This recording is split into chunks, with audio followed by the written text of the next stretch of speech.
베드로전서 5장 8절에서 11절까지 보겠습니다. 다 함께 같이 합독하도록 하겠습니다. 근신하라 깨어라 너희 대적 마귀가 우는 사자같이 두루다니며 삼킬 자를 찾나니 너희는 믿음을 굳건하게 하여 그를 대적하라. 이는 세상에 있는 너희 형제들도 동일한 고난을 당하는 줄을 알미라. 모든 은혜의 하나님 곧 그리스도 안에서 너희를 부르사 자기의 영원한 영광에 들어가게 하시니가 잠깐 고난을 당한 너희를 친히 온전하게 하시며 굳건하게 하시며 강하게 하시며 털을 견고하게 하시리라. 권능이 세세 무궁하도록 그에게 있을지어다. 아멘. 할렐루야. 구소련은 세계에서 제일 큰 나라입니다. 지금 러시아도 마찬가지로 세계에서 제일 큰 나라예요. 그리고 지하자원이 가장 많은 나라가 소련입니다. 소련이 공산화되기 전에 이 소련은 기독교인이 95%가 기독교인이었습니다. 기독교가 95%인 소련이 어떻게 공산화가 될 수 있었을까? 놀라운 일이잖아 이게요. 어떻게 그러한 기독교가 전체 나라를 다 차지하는 이런 나라에 어떻게 이렇게 공산주의가 들어오게 됐고 공산화가 이루어지게 됐을까? 그 얘기예요. 이 공산주의자들은 불과 3, 4%에 지나지 않았습니다. 근데 이 사람들이 선전선동을 계속하는데 거기에 기독교 지도자들이 전부 다 속았습니다. 나중에 이 사람들이 땅을 치고 한탄했습니다. 아, 우리가 속았구나. 이 땅을 지상낙원으로 만들어준다고 하는 허무맹랑한 이러한 말에 그들은 다 속아 넘어가서 그 공산주의를 받아들이게 됐고 결국 공산주의가 나라를 차지하면서부터 기독교는 전부 다 교회는 문을 닫게 됐습니다. 울산대학교 이종훈 교수라고 하는 분이 있습니다. 이분은 군대에 있을 때 군승으로 있었던 분입니다. 군승이 뭔지 아세요? 군목이 있고 군승이 있어요. 군목은 군대 목사를 말하고 군승은 군대 중을 말하는 거예요. 이분이 중입니다. 군승입니다. 이분이 군대에 있다가 제대하고 나서 어떤 일을 하냐면은 종교자유정책연구원이라고 하는 연구원 일을 하게 됩니다. 종교자유정책연구원이 뭐 하는 곳인가? 이거는 기독교를 완전히 무너뜨리기 위한 이런 연구를 하는 사람들입니다. 교회를 완전히 파괴하고 하자는 이런 목적으로 연구하는 기관이 종교자유정책연구원이라고 하는 그곳입니다. 근데 이 사람이 거기서 일을 하는 사람이에요. 그렇죠. 이 기독교를 무너뜨리기 위해서는 기독교를 알아야 되는데 그 연구를 하기 위해서 절간에 들어가서 연구를 하는데 절간에 들어가서 그 연구를 하려면 머리가 맑아야 되는데 머리가 계속 두통이 오는 거예요. 그 절간을 벗어나면 두통이 또 괜찮아요. 다시 또 절간에 들어가서 이 연구를 하면 또 두통이 와요. 그래서 자기가 자기 집으로 돌아왔습니다. 기독교를 무너뜨리려면 기독교를 알아야 되잖아요. 그래서 기독교 방송 CTS라고 하는 그 TV 방송을 자기가 보기 시작했어요. 근데 거기에 목사님의 설교가 나오는 거예요. 이 사람이 조롱하면서 웃기고 있네. 여러분 이 시간 웃기고 있네 이렇게 보지 마시기 바랍니다. 웃기고 있네 이러면서 조롱하면서 이제 그 설교를 듣는데 갑자기 자기 혀가 막 속으로 말려 들어가는 이 번갯불을 맞은 것처럼 이 사람이 이렇게 돼가지고 밑에 바닥에 쓰러졌어요. 아, 나는 이렇게 죽는구나. 혀가 막 굳어지기 시작하는 거예요. 그때 이 사람이 자기는 딴에는 그래도 꽤 의로운 일을 한다고 이렇게 왔는데 내가 이렇게 죽는구나 이런 생각을 하는데 거기서 예수님을 만나게 돼요. 이 사람이 거기서 예수님을 만나게 되고 완전히 이 사람이 거기에서 정말 이 교회를 무너뜨리는 이게 가장 큰 죄라고 하는 걸 이 사람이 깨닫게 돼요. 교회를 자기가 무너뜨리는 게 이게 의로운 일인 줄 알았는데 예수님을 대적하는 게 가장 큰 죄의 본질이라고 하는 걸 이 사람이 깨닫게 되고 180도 완전히 회심을 하게 됩니다. 그런데 지금은 이 사람이 어떻게 하든지 이 교회를 보호하기 위한 이런 이제 운동을 하기 시작을 했습니다.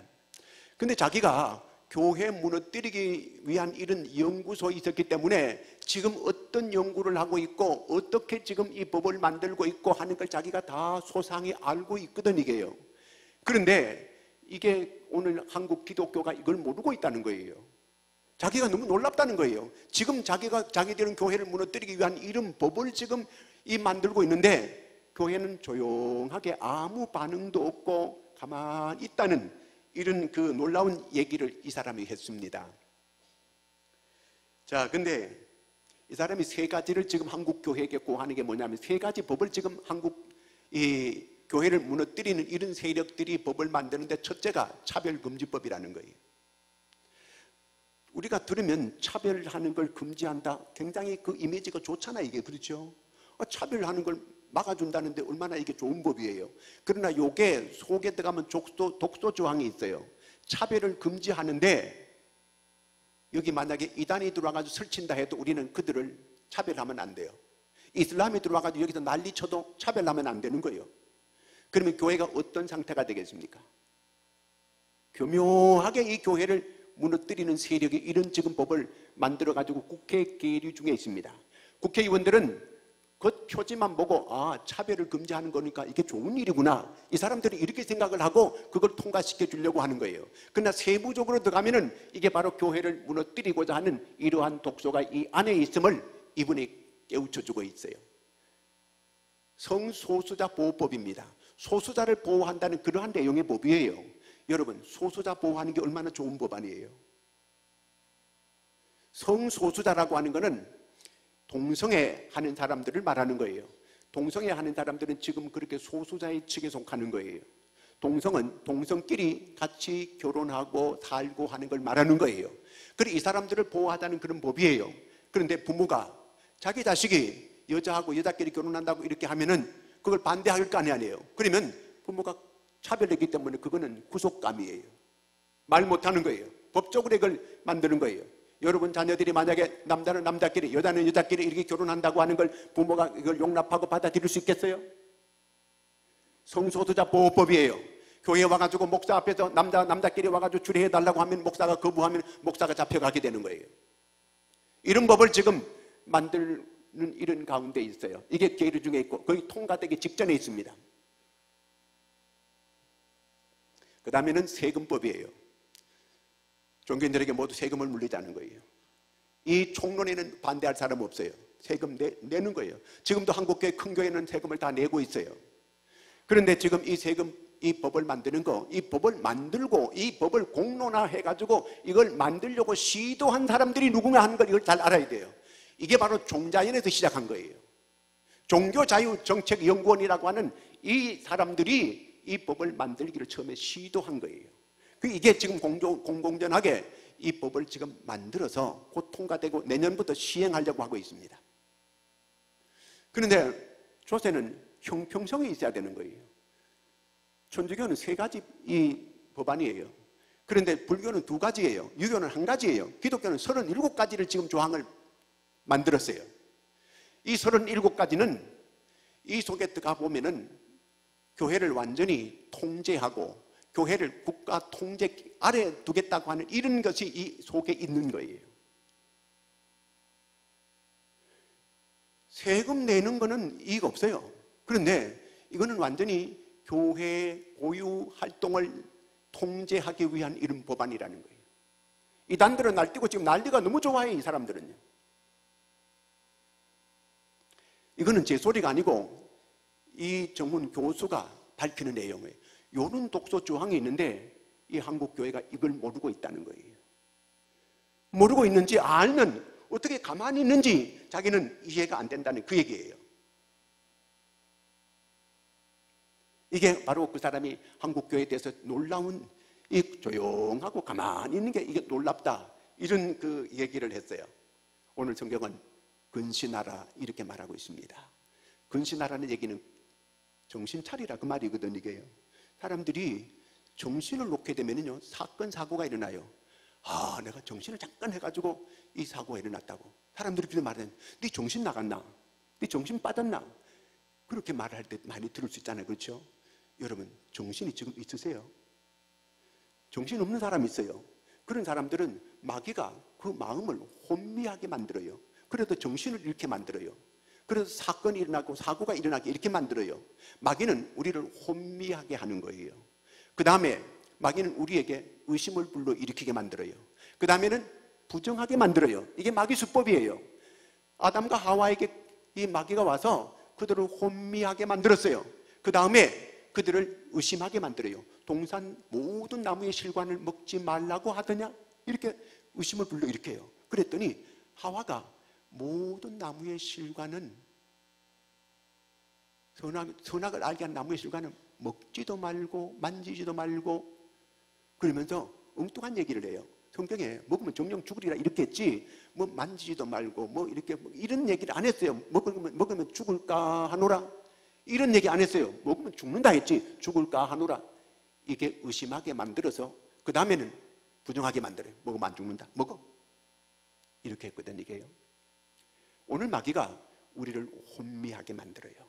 정신 잃게 만들어요. 아무리 똑똑한 사람이라도 오늘 예배당에 와가지고 처음 오는 사람들은 거의 마귀가 혼미하게 만들어서 거의 졸리게 만들어요. 하나님의 말씀이 귀에 안 들어오게 만들어요. 마태복음 고린도 후서 4장 4절에 보면 이 세상 신이 믿지 않는 사람들의 마음을 혼미하게 하여 복음의 광채가 비치지 못하게 한다 그랬거든요. 혹시 옆에 졸리는 사람 있나요? 밤에 일하고 와가지고 피곤해가지고 졸리는 거, 그런 거는 있을 수 있어요. 그렇지만 습관적으로 계속 졸린 사람들은 마귀에게 눌려있는 사람이에요. 여러분, 이 마귀에 눌리는 거는 꼭 감기 기운이 자기한테 몸에 있는 거하고 비슷한 증세가 나타나요. 얼굴이 환하게 밝지 않아요. 얼굴이 회색 빛깔이에요. 그래가지고 기쁨도 없고 뭔가 이게 찜찜하고 마음이 밝지를 못해요. 마음이 평안이 없어요. 초조하고 불안하기도 하고 이런 마음이 있어요. 요거는 마귀가 주는 마음이에요. 마귀가 지금, 귀신이 그 마음속에 지금 침투해 있다 그 말이거든. 이게요, 우리가 잘 분별할 줄 알아야 되는데, 자, 하여튼 마귀는 우리로 하여금 헷갈리게 만든다, 혼미하게 만든다, 의심하게 만든다, 그 다음에 부정하게 만든다, 그런 얘기예요. 예수님께서 이제 예루살렘에 올라가시려고 해요. 예루살렘에 올라가시는 목적이 뭐냐면은 십자가지로 올라가시는 거예요. 그래서 겟세마네 동산에서 기도하자 제자들 데리고 기도했어요. 제자들 기도 안 해요. 왜 안 해요? 계속 자요. 왜 안 해요? 예수님은 십자가 지려고 지금 올라가지만 제자들은 출세하러 올라가는 거예요. 기분 좋은 관점이 달라요.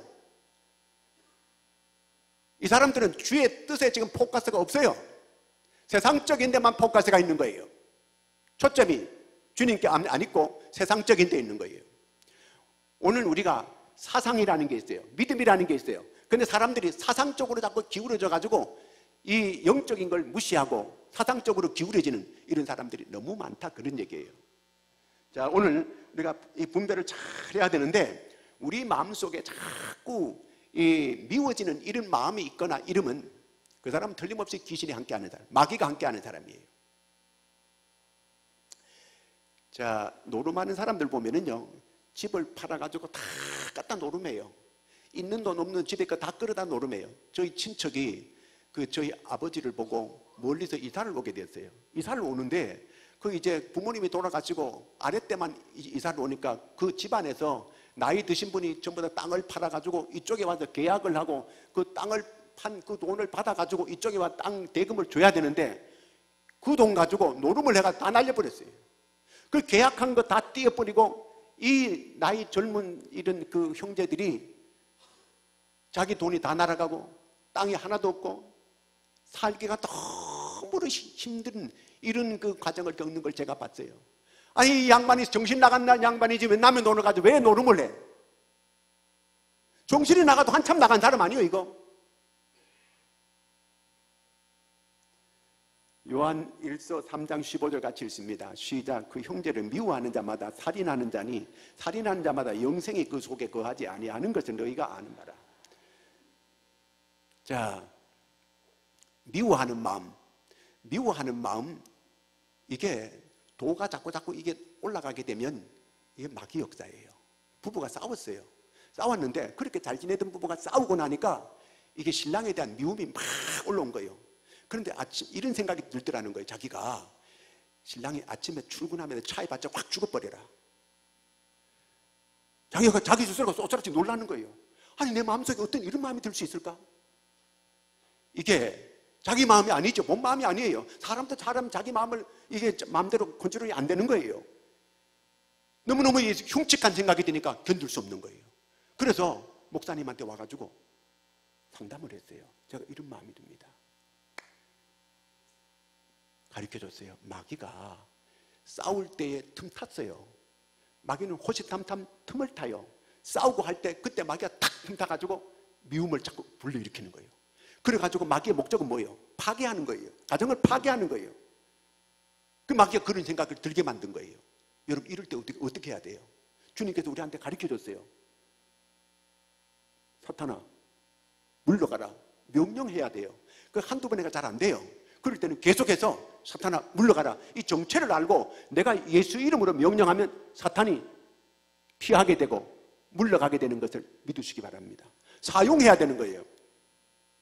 자, 우리가 감기가 들 때가 있어요. 감기가 들면은 증상이 이게 몸이 으시시하고 기운이 이게 좀 없고, 혹시 그런 분 여기 한두 분 있는 것 같아 보니까요. 그런 분이 있어요. 그 감기가 오게 되면 감기를 오랫동안 방치하게 되면요, 이게 폐렴으로 발전돼 가요. 폐렴이 되면 또 이게 나중에 심장병이 될 수 있어요. 심장병에서 또 옮겨가지고 위장병이 될 수 있어요. 나중에 중병이 돼요, 이게. 그렇기 때문에 빨리 감기를 이게 그냥 방치하고 놔두면 안 돼요. 빨리 고쳐야 돼요. 마찬가지로 마귀가 우리에게 들어왔을 때 그냥 그걸 기분이 스산하고 좀 으시시하고 꼭 감기 들린 것처럼 이런 사람 얼굴이 회색 빛깔이 된 사람이 있어요. 옆 사람 정상을 한번 봐줘봐요.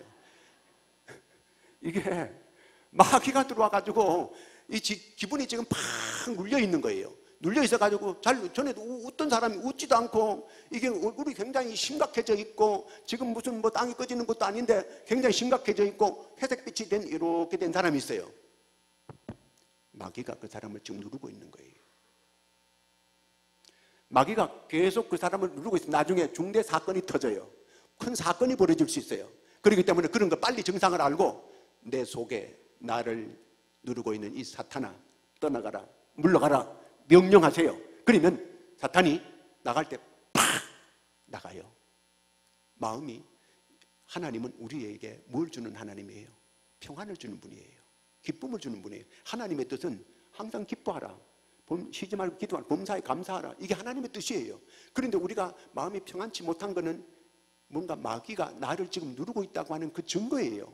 그렇기 때문에 그 증거를 빨리 알았으면, 정상을 알았으면 우리가 예수님께서 우리와 함께 계시고 예수 이름을 통해서 그 권세를 우리에게 사용하도록 허락해 주셨어요. 그러므로 예수 이름으로 사탄아 물러가라 명령해가지고, 그래서 사탄이 떠나가게 되면 내 마음속에 사랑이 다시 일어나기 시작하고 마음이 평안해지게 되고 얼굴 색깔이 환하게 돌아오게 되는 거예요.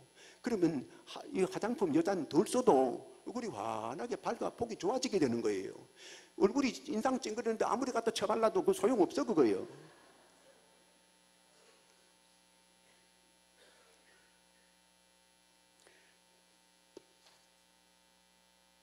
단호하게 여러분, 그 살인하는 이런 사람들도요, 그 눈을 보면 정상이 아니에요. 그게요. 사람들이 뭐 씌었다 그러잖아요. 그렇기 때문에 그러지 어떻게 사람을 죽일 수 있어요? 라스베가스에서 그 호텔 위에서 그냥 기관총을 대고 이 공연하는데 대고 그냥 막 5천 몇백 발을 막 그냥 긁었어요. 어떻게 이게 사람이에요? 이게 제대로 된 인간이면 그럴 수 있겠어요? 그럴 수 없는 거거든요. 텍사스에서 예배 드리는데 그 젊은 사람이 방탄 조끼를 입고 총을 들어와가지고 그냥 관계가 20몇 명이 죽었잖아요. 자기 장모님하고 이렇게 그 사이가 안 좋아가 장모님 죽이려고 왔다가 장모님은 그냥 교회도 안 나왔어. 딴 사람을 그렇게 애꿎은 사람들을 죽였어요. 여러분 혹시 장모님하고 사이가 안 좋은 분이 있거든 푸시기 바랍니다. 누구에게 어떤 미운 털이 박혀 있는 그런 사람이 있게 되면 관계를 좋게 해야 돼요. 미움이 살인까지 일으킨다고 성경은 그렇게 말하고 있는 거거든요, 이게요. 그래서 오늘 이런 마귀가 내게 자꾸 내 마음도 내가 걷잡을 좀 이런 상태가 될 때 마귀를 대적하라는 거예요. 마귀를 대적하는 여러분 되시기를 바랍니다. 이럴 때 마귀를 대적해야 돼요. 어떤 날 내가 아침에 자고 일어났는데 마음이 굉장히 무겁고 이 마음이 참 이게 몸이 찌뿌둥하고 이 마음에 기쁨도 없고 그런 마음이 자꾸 들거든. 아, 이게 마귀 역사구나 알아야 돼요. 기도도 잘 안 돼. 그럴 때는 예수 이름을 사용하는 여러분 되시기를 바랍니다. 그러면 마귀가 딱 물러가고 내 마음속에 금방 새로운 주님의 사랑이, 주님의 평안이 쫙 밀려오는 거예요. 그러므로 여러분 예수 이름으로 승리하는 여러분들이 다 되기를 바랍니다. 그러면 마귀가 왜 자꾸 이렇게 나한테만 감기를 달고 사는 사람이 있어요. 감기를 꼭 이렇게 그 사람만 계속 쫄쫄쫄 따라다니면서 요런 사람이 있어요. 그 왜 그래요? 몸에 면역력이 약하니까 감기가 계속 그 사람 따라오는 거예요. 면역력을 키워있죠. 마찬가지로 계속 마귀가 늘 쫄쫄 따라다니는 이런 사람이 있어요. 요거 조심해야 돼요. 자, 마귀가 왜 자꾸 그 사람을 자꾸 따라올까요? 여기에 오물이 있어요. 오물 말고 인분이 있어요. 그럼 뭐가 와요? 파리가 오지. 뭔 파리가 와요? 뭔 파리인지 그런 파리가 와요. 자, 이렇게 파리가 오는데 그럼 파리를 계속 파리를 쫓아요. 파리가 쫓는다가 안 올까요? 계속 와요. 왜 와요? 똥 때문에 오지. 똥 때문에. 그럼 파리를 안 오게 하려면 어떻게 해야 돼요? 똥을 치워야 돼요. 계속 파리만 쫓으려고 이렇게 파리채 잡고 이렇게 흔들지 말고 근본적인 똥을 치우면 파리가 안 와요. 마찬가지로 마귀가 내게 줄기차게 내게 자꾸 나를 따라오면 내 속에 죄가 있다는 얘기예요. 내 속에 죄가 있기 때문에 계속 오는 거예요. 그럼 내가 어떻게 해야 돼? 이 마귀가 내게 안 올리게 하려면은 마귀는 죄를 통해서 내게 꼭 이렇게 찾아오게 되는 거예요. 그럼 내가 어떻게 하면 되게요? 죄를 회개해야지. 내가 죄를 자백하면 우리를 주님은 깨끗게 주신다 그랬어요. 내 죄를 자백해야지. 회개해야 돼요.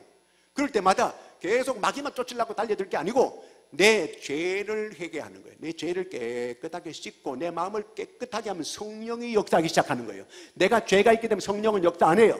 마귀가 계속 역사하는 거예요. 그러므로 내가 나를 회개하고 깨끗하게 내 심령을 이렇게 준비하게 되면 거기에 은혜가 오게 되고 거기에 성령이 역사하게 되고 내게 힘이 올라오게 되고 내 기쁨이 오게 되고 내 평안이 오는 이런 역사가 오게 되는 것을 믿으시기 바랍니다.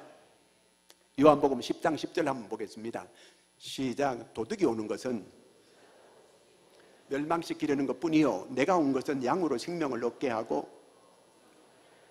네, 도둑이 오는 거. 도둑이 왜 와요? 도둑이 도둑질 하려고 오지 뭐 갖다 주려고 도둑이 오는 그런 도둑은 없어요. 도둑질 하는 거지. 여러분 마귀가 우리한테 왜 와요?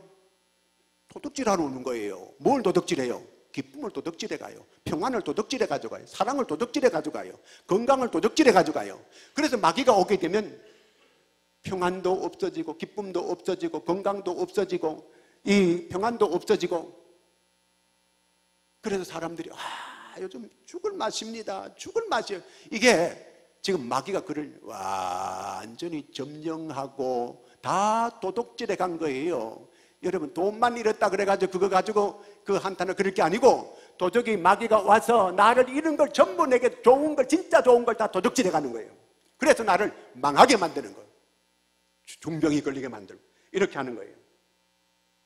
마귀의 속성은 우는 사자라는 거예요. 우는 사자가 울 때 그리고 울잖아요. 이렇게요.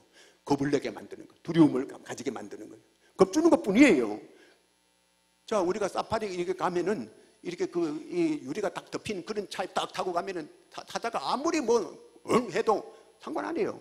우리가 그리스도 안에 확실하게만 있게 되면 마귀가 아무리 우리에게 우르렁거려도 겁낼 것도 없다 그 말이에요. 다 보호장치가 되어 있는 거예요. 그 다음에 왜 사자가 이렇게 두루 돌아다녀요? 두루 돌아다니는 거예요. 삼킬자를 찾기 위해서. 두루 마귀는 틈만 있으면 들어가는 거예요. 그래서 먹이를 찾아가지고 이렇게 찾아다니는 거예요. 여러분 동물 그 왕국 이런 거 보면요, 누구때가 쫙 가잖아요. 그러면 사자가 이렇게 있다가 목표를 하나 딱 정해요. 목표를 하나 딱 정하면은 팍 쫓아가가지고 그거 딱 잡아요. 그런데 그 목표가 어떤 목표냐면 거의 다 그 사자 그 먹이는 병들었고 비리비리 해가지고 제대로 달릴 수 없고 제대로 움직이지 못하는 걸 딱 알아 사자가요. 그럼 그걸 딱 잡는 거예요. 그럼 여기 마귀가 자꾸 공격을 받아가지고 어려운 그런 사람들이 있어요. 그 사람들은 이렇게 뭔가 병든 사람이 영적으로 병이 들었기 때문에 마귀가 계속 그 사람을 찾아가는 거예요. 그래가지고 시험에 빠지게 만드는 거예요. 그래가지고 교회에 계속 불평하고 원망하고 투덜거리고 계속 이런 사람이요. 그런 사람은 마귀가 딱 알아요. 딱 찾아가가지고 그 사람을 삼켜버리려고 하는 거예요. 그리고 우리가 바로 잘 깨달아야 돼요.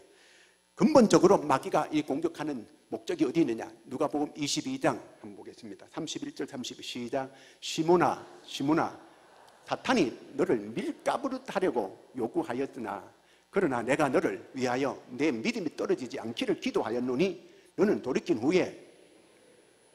결국 마귀의 목적이 어디 있냐면은 믿음 떨어지게 하는 게 이게 목적이요. 믿음이 뭐요? 주님과 나와 관계를 말하는 거예요. 주님과 나와 관계를 끊어버리려고 하는 게 이게 마귀의 역사요. 그 근본적으로 하나님께 영광 못 돌리고 그렇게 내가 주님과 관계를 끊어버리게 만들려고 하는 게 마귀의 목적이거든. 이게요.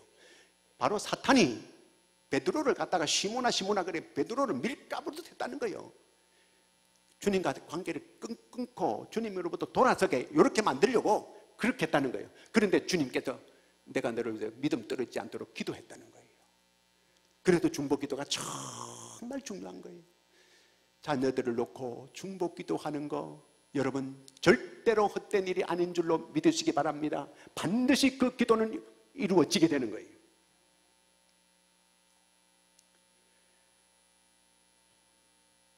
찬송가 305장 있잖아요. 나 같은 죄인 살리신, 그게 존 뉴턴인가 하는 사람이 요걸 작사했는 곡이거든요.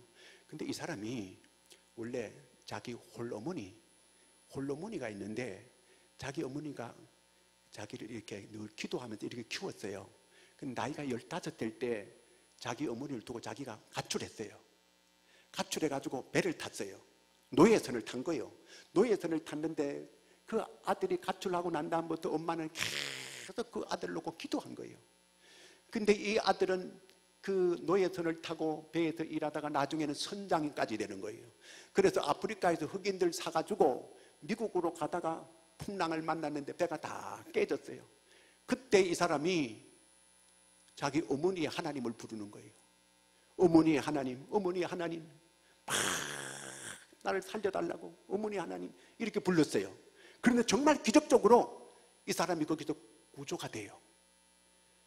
여기서 이 사람이 정말 돌이켜요.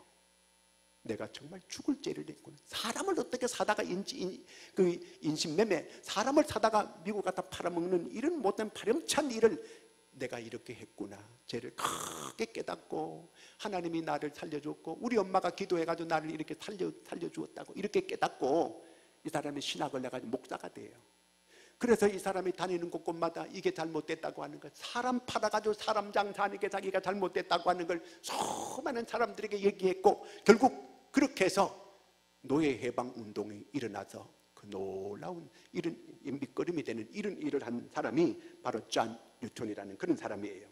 자, 그러면 하나님께서 우리에게 왜 이런 이 마귀의 이런 시험을 허락하시는가 그거예요.